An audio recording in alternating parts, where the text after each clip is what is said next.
minor league player of the year in 15, gets called up, and 16 and 17, not so good. Some good moments, some bad moments. He got chapped. He got sent down in 17. Yeah, well, he not only did he deserve it, but it turned his career around. And I'll turn his career around, D-Row, and I'll say why, because their new pitching coach, and Jim Hickey, who's now with the Cubs, fantastic pitching coach. But philosophy, generally speaking, stop right there, please. Because I'm not going to go too crazy today, but no, go crazy. 5 shots. I want you crazy. That's why we have you.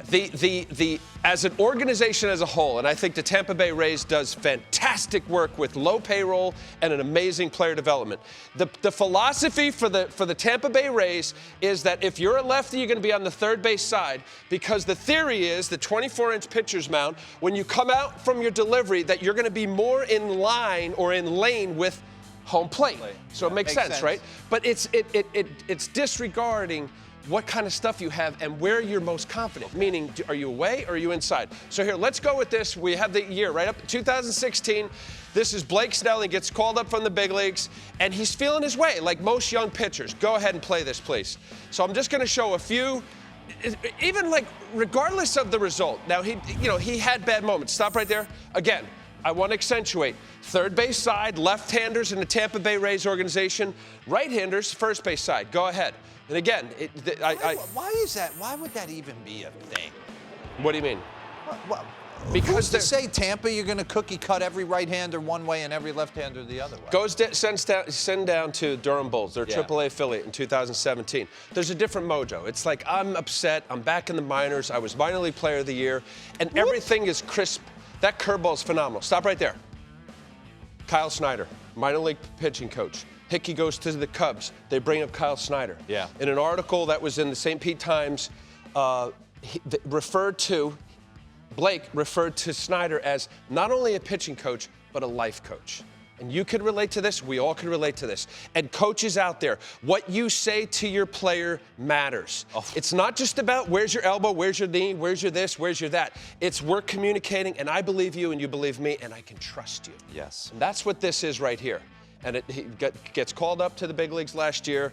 I'm not saying it's all about the pitching coach, because Blake has to do his Grinder thing. career, by the way, can relate. Maybe not the elite stuff, but Kyle Snyder, grind. All right, so stop here. So this is a big fight, because some pitchers, you get in a comfort zone. And D-Row, I'm curious as to what you think as a hitter. But this little bit, folks, from 24 inches, the pitcher's rubber is 24 inches, home plate is 17. By moving 8, 7, 8, 10, 12 inches, whatever that is, you think you're in like a whole other world. It's like, oh my God, where am I standing? And I'd be curious as to when you made adjustments in the batter's box.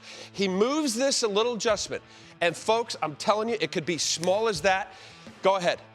There's a different attitude and, of course, stuff. He's got the highest velo of a left-handed pitcher with fantastic.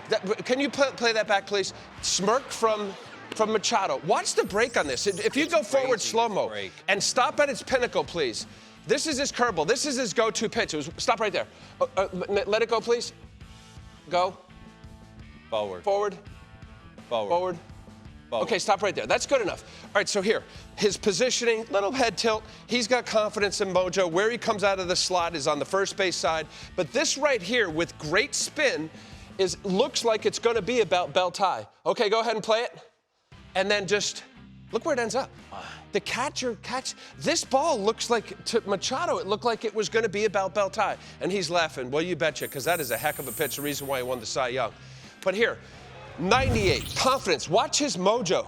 Kind of center. He's creeping a little bit toward third base side, but this is what he has. Once it's back to the mindset that not only I could do this, but I can dominate. Stop right there, because I do want to go to this. Now he's going to throw filthy change. He's a true third pitcher, and you hear it often with guys that don't pitch. You play with a lot of guys, with Glavine and Maddox in particular, that weren't overpowering guys. They had to throw this pitch because velocity at 90-ish wasn't enough. He now, at a rate of almost 20%, throws his changeup. His last start that he just had, his curveball, he threw at the highest that he's ever thrown, 28%. So he's now really encompassing, a pitcher. Not only do I throw 98, though. Go ahead and play it, please. So he has. It's too much to cover. I mean, look at this. Not only is it a great pitch with great arm speed, but he has all the quadrants.